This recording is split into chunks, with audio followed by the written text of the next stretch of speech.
emume ji mali Igbo ka anyị na-eme olu Ugbo na-asụmaya Igbo bụ Igbo ndị jiri enyi wee chi ọzọ anya nabatakwa unu ọzọ n'oge Ugwumba. Ugwumba bụ nwa ahụ anyị ji ewetara unu ejiri mara Igbo ebe ọbụla ndị Igbo anọ na. Anyị na-asị biko ebe ọbụla ị nọ nọrọ ana ka anyị na gị nọrọ n'ụbọchị tata tupu anyị nọrịcha ị ga-abụ onye obi ga-adị mma na ịbụ nwa afọ Igbo. Ya mere biko ebe ọbụla ị nọ anyị abịa n'ọzọ iwetara unu etu ọ na-adị n'izuụka ọbụla n'oge Ugwumba bụ mgbe ahụ anyị ji akwalite asụsụ na omenala Igbo. Aka mbụkwa nwanne unu nwoke Mike Onobo. Ugwumba bụ Ugwumba. Ọ dị mma ọ bụrụ na abịa n'ala Igbo o nwere ihe a na-akpọ nsọ ana, o nwere ihe a na-akpọ arụ. Otu n'ime ha bụ nwaanyị bi na di ịnọkọta hapụ di ya gbaa n'ezi. Enwere ọtụtụ obodo ọ na-abụ mmadụ mee ihe etu arụ esori ya n'agbanyeghị na ụka bịara wee mee ụfọdụ ihe a na-ebelata. Anyị bịara n'ime obodo wee jụọ ndị mmadụ gịnị pụrụ ime nwaanyị nọ na di ịnọkọta gbaa n'ezi. Ya ka anyị ga-enweta n'oge ka nkwa uche m n'ụbọchị tata. Gịnị pụrụ ime nwaanyị nọ na di ọkachasị nwaanyị onye Igbo ịgba n'ezi?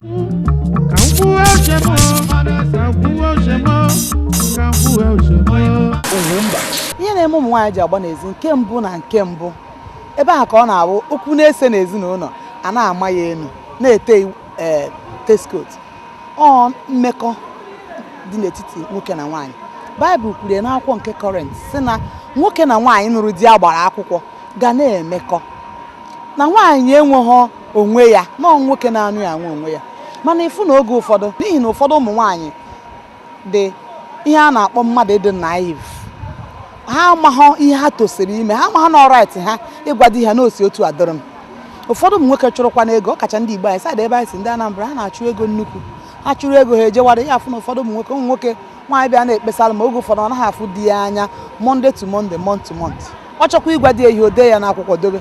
So ụfọdụ ihe a emekata nwa enweghị nwaanyị enweghị a na-akpọ hormonal change. Enwere mgbe nọkọta ọnọdụ nwaanyị echenji ụfọdụ ihe dobara agha agụ ya. Nwaanyị nwere ike onezi anya ọbụna ọfụ ha o nepụba anya n'ezi. Ya bụ nke mbụ na-eme ụmụ nwaanyị ha ji agba n'ezi. Ọzọkwa na-eme nwaanyị ha ji agba n'ezi eneghe nwaanyị anya.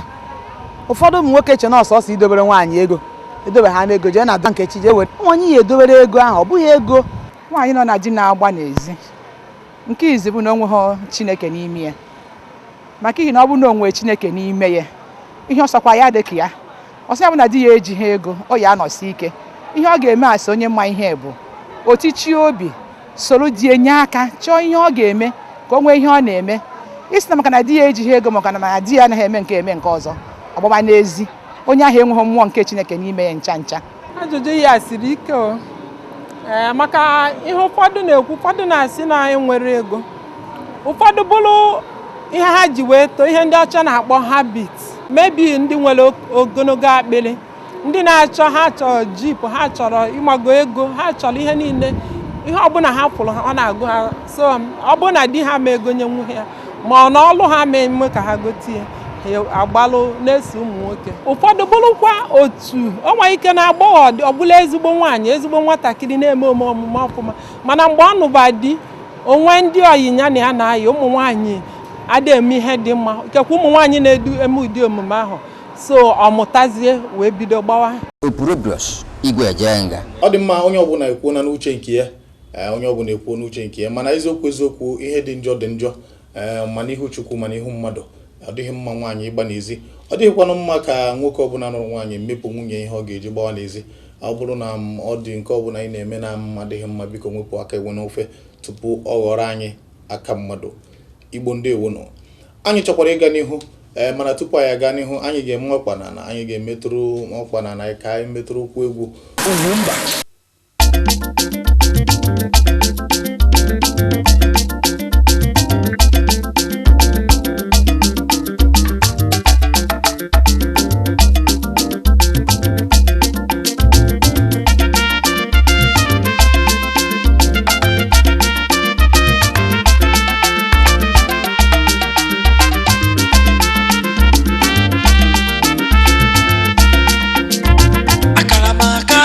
Chineke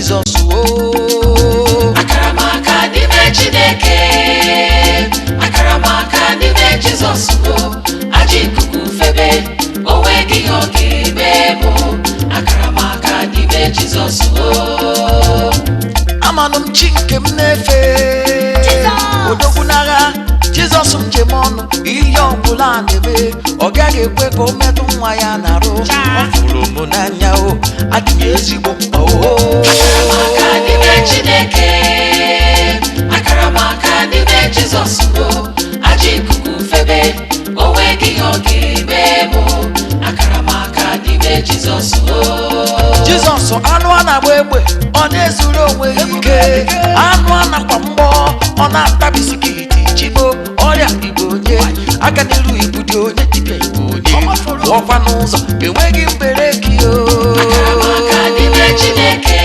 enweghị mbereki akaramaka n'ime Jesus o aji ikuku febe onweghị ihe ọ ga-eme mụ akaramaka n'ime Jesus o ụfọdụ gara n'ime ọgwụ na dibịa o onye iro chọta dibịa ka nke gị ike ịlala ụfọdụ gara n'obodo mami water the blood of Jesus now ihe dị egwu akaramaka n'ime Chineke ihe dị egwu akaramaka n'ime Jesus aji ikuku febe onweghị ihe ọ ga-eme mụ akaramaka n'ime Jesus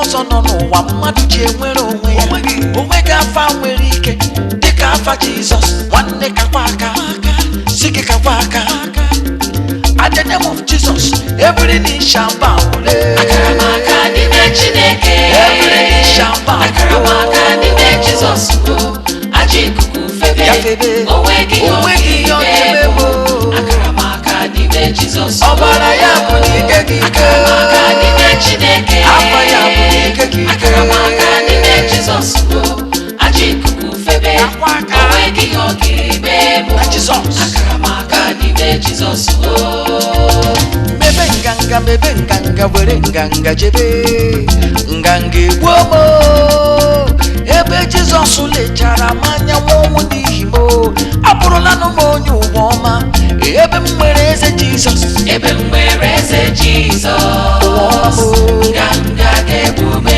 ebe ị nwere eze Jizọs ebe m nwere eze Jizọs ọ bụ ụwa ọma nganga ga-ebume ọ nwụrụ ka m dị ndụ ebe m nwere eze Jizọs ọ bụ enyi ọma nganga ga-ebume ọ dara n'ala aka m ka ije ebe m nwere eze Jizọs ọ bụ enyi ọma nganga ga-ebume ọ bụ ogbenye ka m bụ ụba ebe m nwere eze Jizọs nganga ga-ebume ọ yala ọrịa ka arụsienụ m ike ebe m nwere eze Jizọs ọ bụ enyi ọma nganga ga-ebume mere nganga were nganga jebe jiri nwayọ ekwe nke bụ jiri nwayọ a na-eji nwayọ ekele Chineke ije ebe m nwere eze Jizọs nganga ga-ebume ebe m nwere eze Jizọs nganga ga-ebume onwekweghị nọ n'ụwa ga-akpọfụ anyị n'aka Jizọs ịma why because anyị atapụrụla final elecha m anya n'ụwa nwanne were ọsọ gbakpuo n'ime Chineke ịma n'ụwa ọ bụghị ebe ezumike ihe niile bụkwa nke Chineke n'ime Jizọs ndụ dị ya ụba nọ ya ike juru eju ịmaka stampụ si atapa n'elu envelopu nwanne otu ahụ ka m si tapara na Jizọs ataparago m tapara n'ebe ole tapara na Jizọs asị m ataparago m tapara n'ebe ole tapara na Jizọs ịtaparagokwa tapara n'ebe ole tapara na Jizọs onweghị ihe ekwensu ga-eme anyị tapara anyị tapara na Jizọs tapara na Jizọs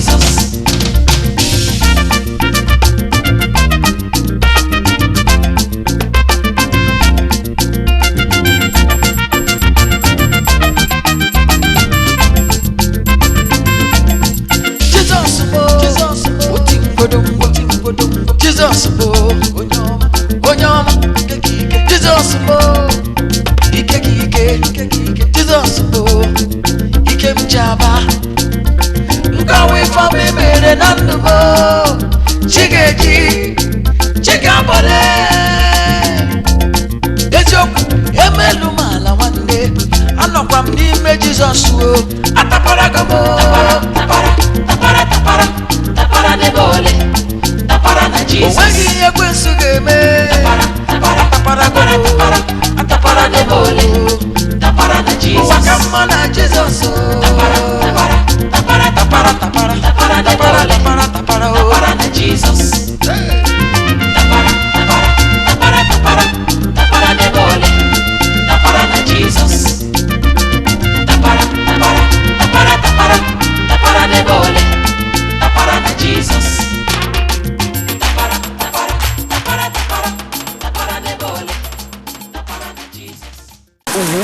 Adama ka anyị gbasịrị ya begwu ka anyị na abatakwa ọzọ nwee na-enetere unu na ihe ị na-enene bụ mmemme a na-akpọ Ugwumba bụ mmemme ahụ eji mara ndị Igbo niile n'ụwa dum gbaa gburugburu do ọ bụrụ na ọ dị nke ọbụla a na-eme na mpaghara unu ma ọ bụ na ọ dị ihe ọbụla anyị metara ọfụma ịkọrọ anyị aka ọ bụrụ na ọ dịkwana nke anyị na-emetaghị biko mee ka anyị mata site n'ịkpọ anyị n'ekwentị dịka anyị na-edepụta dịka na ha ahụ ya Igbo ndị ewunu mgbe mbụ ka a na-abụ asị nye nwata kwuo na ya na-agba bọọlụ nne na nna ya na-apịapụ esi ga-agụwa akwụkwọ maka na mgbe ahụ eche na mmadụ ịbụ sọsọ dọkịta ma ọ bụ ịbụ lọya ka ị ga-eme wee kpata ego mana kịta ọdọ ihe ọbụla mmadụ mere mmete ọfụma a na-eji abụ mmadụ a na-eji akpata ego onye ọbụla gbatara bọọlụ na-arachazi oroma ọfụma mere n'ụbọchị taata ọ dị otu onye isi ndị iberibe anyị ga-akpọbata ka anyị na-ekparị ụka onye na-ekwu okwu ya bụ Maazị Charles Anwụrụm ka anyị kpọbata Maazị Charles Anwụrụm ka anyị na ya nọrọ ya n'ogwu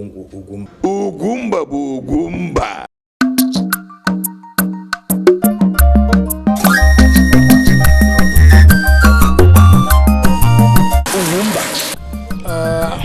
Aha m bụ Charles Ndubisi Anwụrụm, am onye Aba, Nwangele Local Government nọ n'Imo Steeti. Ya ihe m chọrọ ime mgbe m matawara ihe, ana m esegbu ihe, ana m ese mse mmadụ ị gaghị ama sọ ihe esere ese. O nwere mgbe m nọkọta na m dere ndị NTA akwụkwọ ka m bịa soro ha aktụwa ihe a village headmaster mgbe ahụ adịbe m ntakịrị. Mgbe ha zitere m leta iji anabata m, echi ahụ mbọsị tọkanyere na ndụ m niile. M bụrụ leta hụ NTA Lagos Nigeria n'elie mara sị ya ihe adịgo mma, mana adị m ntakịrị mgbe ahụ nwe onye ga-akpọli m aga NTA ga-eso ha act. So site mgbe ahụ m na-enwekwenu ịhụnanya ebe ihe gbasara egwuregwu nọ, rute mgbe m nọ na Arts Council, Imo State Council for Arts and Culture, mgbe ana m akwụkwọ ana m eme ihe egwuregwu na IBC, but mgbe ahụ ewere m n'ọrụ na IBC, ana m agbapụ bata ana m arụ na Arts Council. Mgbe ahụ enwee otu fim a chọrọ ime, ihe onyonyo n'asụsụ Igbo a chọrọ ime, m gaa audition, ya na-akpọ audition n'asụsụ Bekee, ga ha were m. Mgbe a ka m bụ onye actor ihe a na-akpọ lead role. Mgbe aha fim ahụ Harvest of Tears. Mgbe m mechara ka ahụ, nga ka onye mere Obiọra jere hụ m si ya chọrọ ka m merie Obiọra. M chee ma ọ na-egwu egwu. Ma after ihe dịka otu afọ ya akpọ m si m bịa Lagos bịa m Obiọra. So m batazia mechaa Obiọra. Mgbe m mechara Obiọra ka m bidoziri nwewe ihe mmasị dịka ukwuu na ihe egwuregwu ala anyị, egwuregwu ime film movie. So m bazia ya fully gaa ka m bido mewezie ọ dị mma aktịwazie. Nke mbụ ị mere bụ n'ihe dị ka afọ ole gara aga?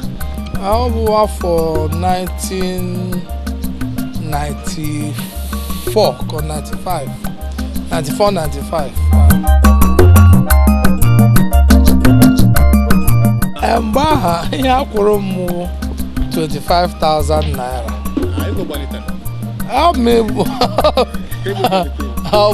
Ọ gbalitekwara mgbe ahụ biko eji m eme ihe dị mma.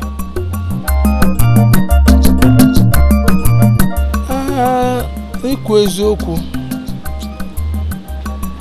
onwe onye pụrụ iche m na-ele anya sị na ya wụrụ na m dịka ya ọ ga-adị mma, maka na oge mbido ana m alaiki iwu onwe m kọsa ana m ekwusi otu echi m ga-awụ ezigbo mmadụ a ga na-ama ama, a ga na-ekwu ekwu gbasara ya.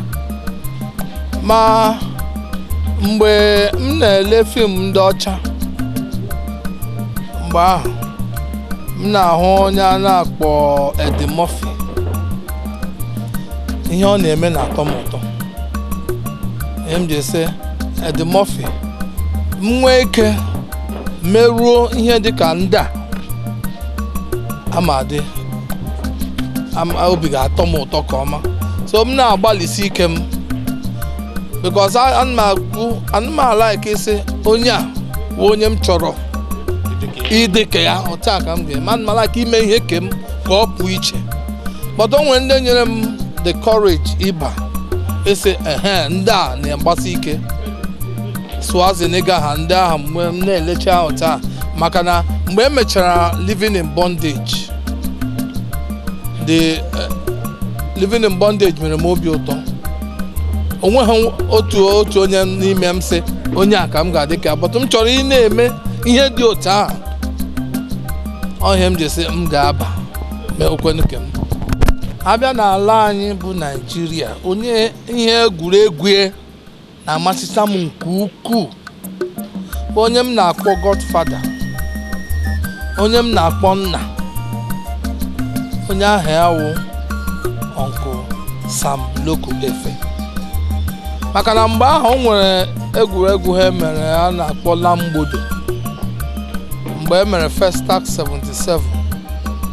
Mgbe m lechara ya, m sị nwoke a wụ ezigbo aktọ, enwere ike ile anya gị mara ihe ị ga-eme, mara ebe ị na-aga.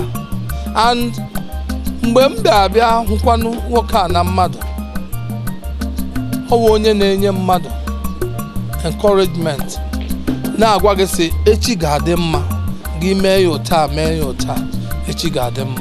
So ihe m jiri werekwa ya up till today na-ele ya anya as onye nna na indọstrị anyị nọ n'ime ya. Aha m bụ Nkiru Sevens. Ana m ayọ ụmụafọ Igbo niile bi na Lagos ka unu soro m na-ekiri Ugwumba. Dịka otu o siri dị, alụọla m nwaanyị.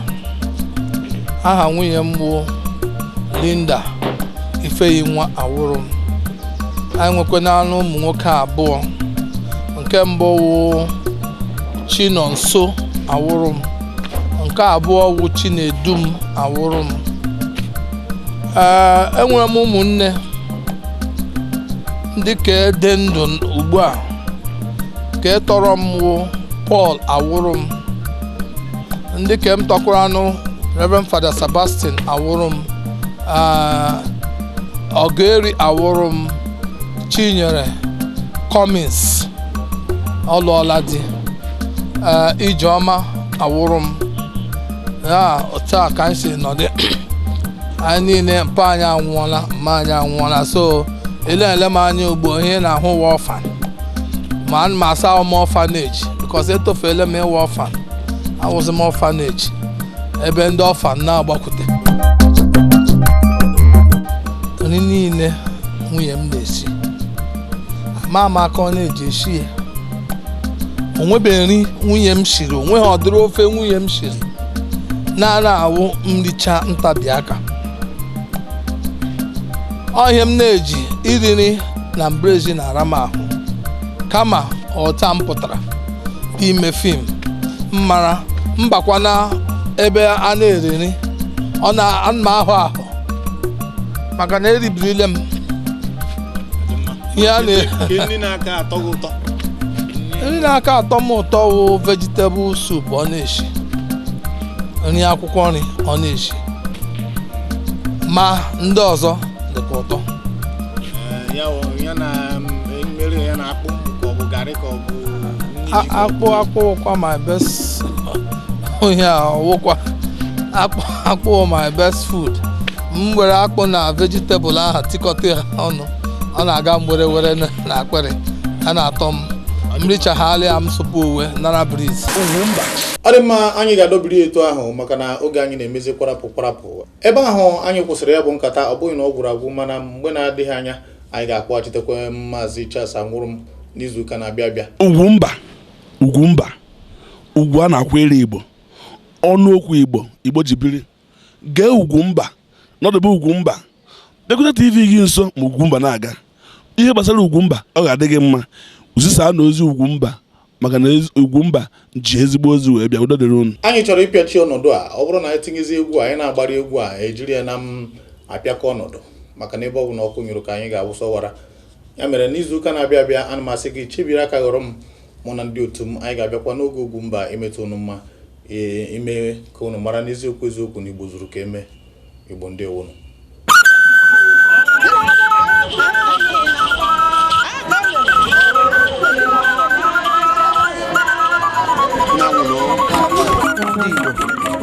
onye agha na nwanne sie n'ike ndị ewunu.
Ihe ọ bụla ị na-eme gbasara nkwalite nke asụsụ na omenala Igbo, ị chọọ ka ọha na eze mara maka ya, kpọtụrụ Ugwumba n'akara ekwentị 08034714708. Ihe ndị dịka egwu ọdịnala, ọfala, echichi, mmanwụ dị iche iche, iri ji, ịnwa akwa nakwa egwuregwu n'ụdị ọbụla.